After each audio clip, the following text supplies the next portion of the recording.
Riding off of the success of Modern Warfare 2, Call of Duty Black Ops was released in 2010, and with it, players dived into real-world history for the first time beyond World War II, but with a twist. Real-world events would be mixed in with fictitious events in the campaign. Zombies would breach the Pentagon, and the multiplayer would get an upgrade that offline players would appreciate. So, why would I consider Call of Duty Black Ops a pretty good game? I think it's about time we dive in.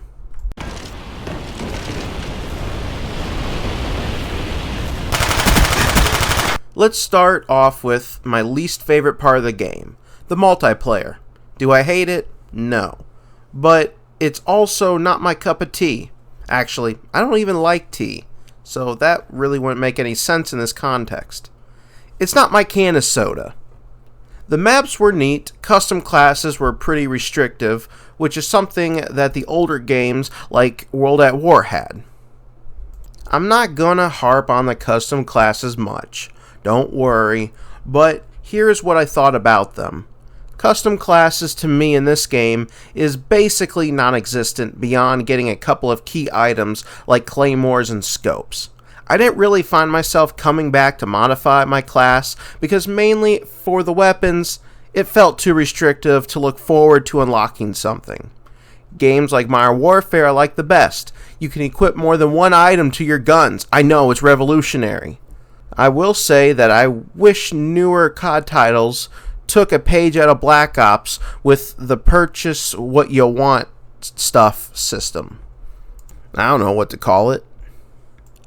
I'm not saying that earning stuff in a linear fashion is bad, but Call of Duty has done that to death recently, and they should do the point system once more at least, just to see if the fans want it back. What made the points work for this game is that you can unlock stuff to buy as you level up, but you don't get so many points every game where you have everything bought by the time you unlock new stuff.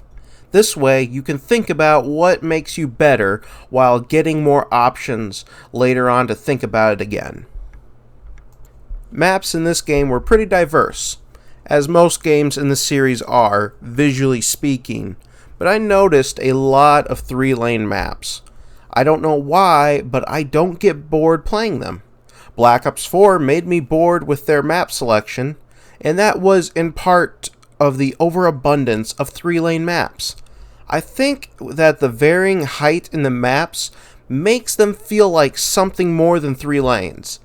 And that might be why I'm not bored of them yet.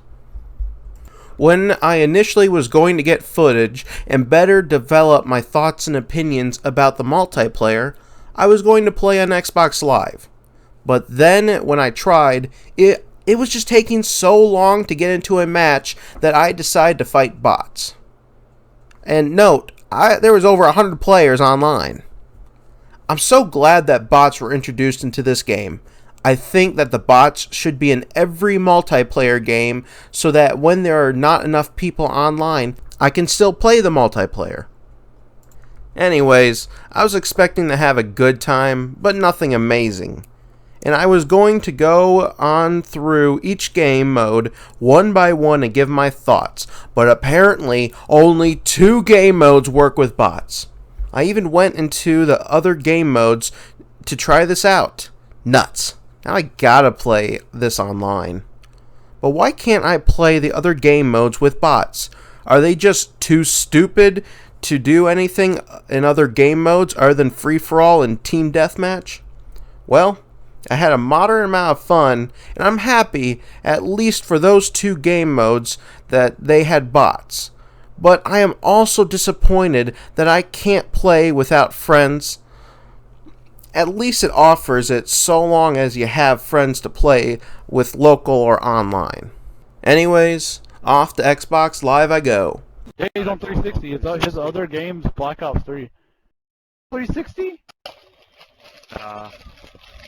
I was about to say, I mean, I respect you being on 360 because that's like the OG console, but I mean, I got one. I don't have. Blow the dust off. and there are over 100 players online, but I have spent 15 minutes trying to find a game. I don't know why I couldn't just join a match in progress, but whatever. While waiting for players, I noticed that you need a minimum of 6 players to start a match. Why? I could play any game in custom classes with at least 2 players. I think it should be at 2 as a minimum, but I would meet in the middle at 4 players because of the 4-player split screen offered. Playing online was actually more fun than I thought I would admit. I played about 6 games consecutively and stayed with most of the players I came across. Some games I did well, and others I did not. Honestly, it was more fun with real people than bots. Maps worked well with real people, and I noticed that some maps had gimmicks, like opening and closing overhead doors, which I thought was a nice touch. So, overall, I thought the multiplayer was just okay. It will be sad to see the servers completely die, because that is the most authentic and best version to play. Friends here. Zombies is an awesome source of fun, and it builds off of what Treyarch themselves put into World at War's Nazi Zombies. While simplistic, Zombies was improved upon by fleshing out the perk system, a minor upgrade to the Pack-a-Punch, and making new gimmicks for maps. It's like when Star Wars Battlefront 2 improved off the original Battlefront, but expanded upon what was already there. That is what zombies are like in Black Ops. More of what you liked. Looking at the perks, we went from 4 to 8. I'm not going to go through them all, but I will go over my favorites. Quick Revive is useful no matter if you're playing solo or working with others. If you're playing solo, then you can spend a little bit of time down, but with Pack-a-Punch 911s, and you can clear out zombies as you wait to get revived. It will only do this 3 times before it goes away. If you play with other people, then it just acts like a medic field upgrade from Modern Warfare. It heavily reduces the revive time, so you can have a better chance of getting out of a pinch. Juggernaut gives you extra health, which is a must-have, because in my opinion, 2 hits from a zombie is far too little health. There are plenty of times when I could have gone out of a situation if only I had enough health for a 3rd hit. This is an issue resolved in Black Ops 3. Speed Cola gives you a speed boost for your reloading speed. This really comes in handy when you have an RPG or heavy machine gun. Meal Kick lets you carry a 3rd weapon. It gives you a chance to carry another weapon type for situations you encounter. These are just a few of the perks, but they're my favorite ones. The Pack-a-Punch does the same thing that it did in World at War in Deris, but this time it's in every original map. Though the downside to this is that in some maps it's a pain to get at. Kino der Toten is the only Black Ops original map that is straightforward and easy to get. You power the teleporter, link it, and use it. You enter a safe space to upgrade your weapon for extra ammo size and better damage. But in maps like Call of the Dead or Moon, it's hard to remember how to get it, and in some cases, it's dangerous to upgrade your guns. The gimmicks that the maps offer in Black Ops are unique to each of the maps. The Pentagon lets you use an elevator, giving you a few seconds of safety so you can breathe, but also has a scientist that will steal your gun. Call of the Dead will mess with your vision if you spend enough time in the cold water. There is also George A. Romero, a famous movie director, following you through the map. If you make him mad, he'll run after you until he hits the cold, frigid water.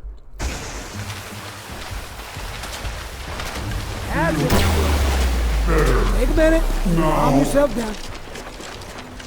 Moon introduces low gravity and no air without a helmet gimmicks. Ascension lets you build and fire off a rocket. The jungle map has these weird plates that when you run on them, it will form some kind of wall. The original maps introduced something new, something awesome that made playing it unique beyond the setting. Zombies wouldn't be as fun if it didn't have a diverse armory of weapons to use. The World at War zombie maps replaced most World War II guns with Black Ops guns, but Black Ops Zombies added strange guns to mix up things a bit. Guns that didn't show up before. The Thunder Gun vaporizes and pushes zombies. The Ray Gun makes its return. And the Lawyer Gun turns zombies into screaming lawyers. The first time I ran into this, I laughed so hard. I don't know what to say. We won. For now. Some consider this campaign to be the greatest of them all. And you know what? I could see why. I even considered this campaign to be one of the best, as I stated in Modern Warfare. But after replaying it for the millionth time, but for the first time in over a year, I have a new perspective on it than I did before. So, Black Ops was the first game that takes place in the past that didn't take place during World War II, or at least for the majority of it. Instead, we are in the Cold War era, with one flashback that takes place not long after World War II. I'm not saying that no game before Black Ops has only taken the Cold War era and applied it into a video game, but it certainly feels unique, even to this day. There just aren't a lot of Cold War era games around. Maybe there is something on Steam, but in AAA games, there is a lack of it. Before getting to the story of the game, let me introduce you to some of the cast. First off, there is Alex Mason, and for Call of Duty, this man is revolutionary. He is the first voiced protagonist in the franchise that speaks in and out of first person. This character feels more real than Soap, Roach, Miller, Petrenko, and all of Call of Duty 2 and 3's playable characters, because Alex Mason is a voiced playable character. He feels more like a player of the story than a witness. This is something that not even Halo Combat Evolved, Halo 2, or Halo 3 could do. There is Hudson, a CIA agent who has worked with Mason, and he even outranks him. Woods, another CIA agent who works closely with Mason. He is kind of the kick-butt soldier who doesn't care what anyone thinks. Weaver, a Russian that Mason claims that he is one of the good Russians. Viktor Reznov, a World War II vet who is accompanied by Petrenko. Moving on to the villains, we meet Castro, who is more of a supporting villain than an actual villain in this game. Steiner? No, not that boring character that was killed in Vanguard. He is a World War II German scientist that does horrific things in this game. Kravchenko is a big and tough Russian that works for the main villain, and who is very cruel to a lot of different people. Lastly, Dragovich, the main antagonist who wishes to destroy the West, much like your typical Russian in Call of Duty. Now, when recounting the story of Black Ops, I'm going to mix it up just a little bit. Normally, reviewers recount the story in the order that it was told, but I am going to tell it in the order that it takes place. We're going to go back to 1945, and Viktor Reznov heads to the Arctic Circle with his buddy Petrenko from World War II. They are being led by Kravchenko and Dragovich into battle to capture Steiner, who wishes to defect to the Russian side.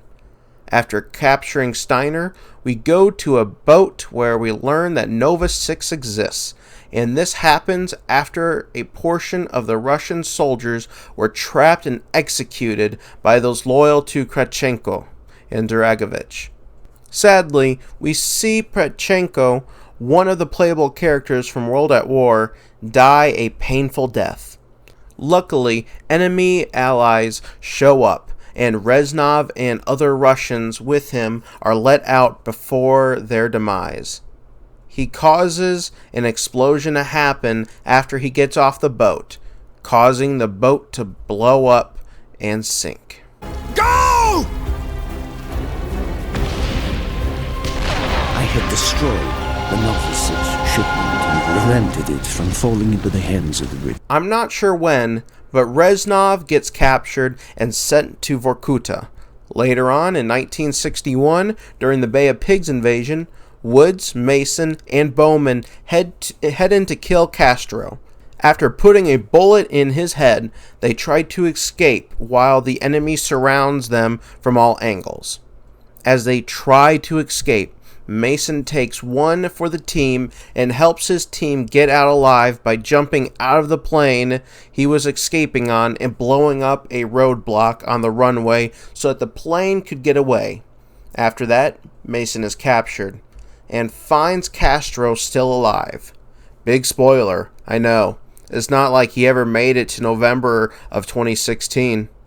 Anyways, Castro hands Mason off to Kravchenko and Dragovich as a friendly gesture, and he is taken to Vorkuta. I'm pretty sure of, at least. There, Steiner started to mess with his mind under the direction of Dragovich and Kravchenko to reprogram him to kill President Kennedy. While Mason is at Vorkuta, he meets Reznov, who talks to him about his time in World War II and why he's in prison. During Mason's brainwashing, Reznov manages to hijack Dragovich and Kravchenko's plans and tries to make it Mason's mission to kill Dragovich, Kravchenko, and Steiner. But literally, Mason remembers none of any of his brainwashing. Anyways, Mason and Reznov plans on escaping Vorkuta. They go through an awesome fight. Mason jumps onto a train, but Reznov does not, and Reznov is killed. Mason meets up with Hudson and a high-up government official. Mason meets JFK, which is a really cool scene. Things get weird because Mason was brainwashed to kill JFK, but he fights it off. Mason goes through some fights trying to hunt down the Russians while seeing Reznov, which is a hallucination. Hudson, with Weaver, finds out about Nova 6 and attacks that sleeper agents such as Mason would carry out once they receive the numbers, which is what the whole game is about. Eventually, Mason's adventure takes him solo to Rebirth Island. Yes, the island from Warzone, but it's not even close to being the same. There, Mason, with his imaginary friend, Reznov, goes into a Russian base and kills Steiner. My name is Victor Reznov, and I will have my revenge! At the same time, Hudson and Weaver are trying to stop Mason and capture Steiner. Now, Mason thinks that Reznov killed Steiner, but really, it was Mason who thought that he was Reznov. And I will have my revenge! Mason, no!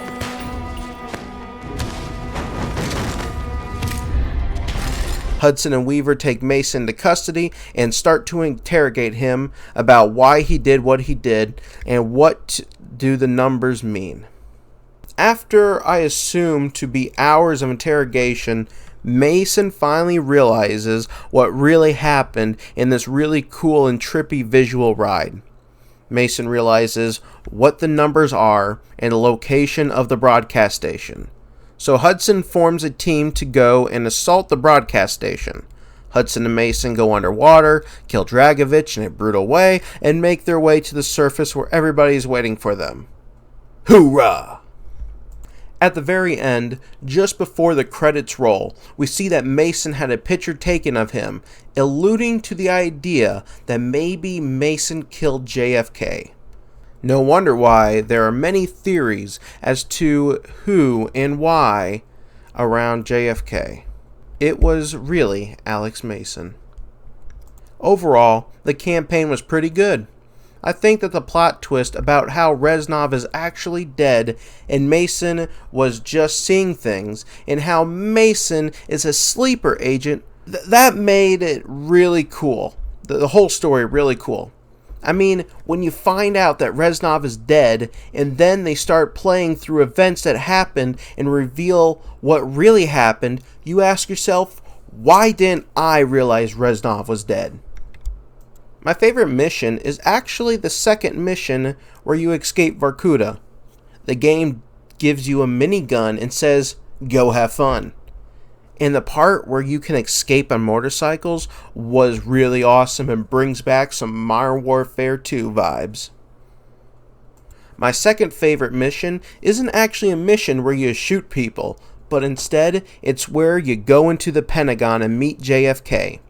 I love when they show multiple shots of the same room from different perspectives, all in real time. It feels like I'm aware of everything, and that I'm not missing anything. I wish more video game cutscenes would do this, because this is really awesome. Meeting JFK is awesome too. Can you even think about another game where you play as a character and meet a real-life president in a video game before this game? I can't think of anything off the top of my head. Call of Duty Black Ops Cold War did it with Reagan, but that was over a decade after the first Black Ops game. The set pieces are diverse and help keep the game from going stale.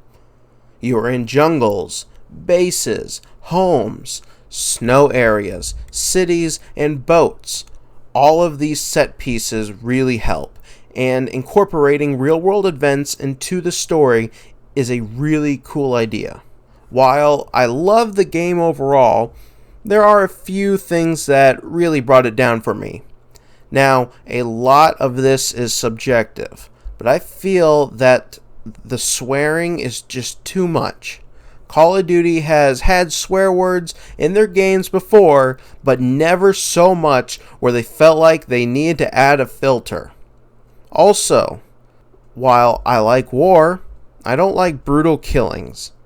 I really did not like mashing the sticks on my Xbox One controller just to kill Dragovich. I felt really dirty doing it, even though the evil Russian deserved it. At times, I also got bored. I don't know if it's because I saw some really cool stuff that wasn't violent that the game offered, or if it was just too much of the same. But some missions I had to force myself to play because I just didn't want to do the same thing over and over. Don't get me wrong, it was a great campaign, but that is just how I felt. Story-wise, I will say this is one of the best stories in Call of Duty, but gameplay-wise, it's above average. So I'm no longer saying that this campaign is one of the best. It's good, but not the best.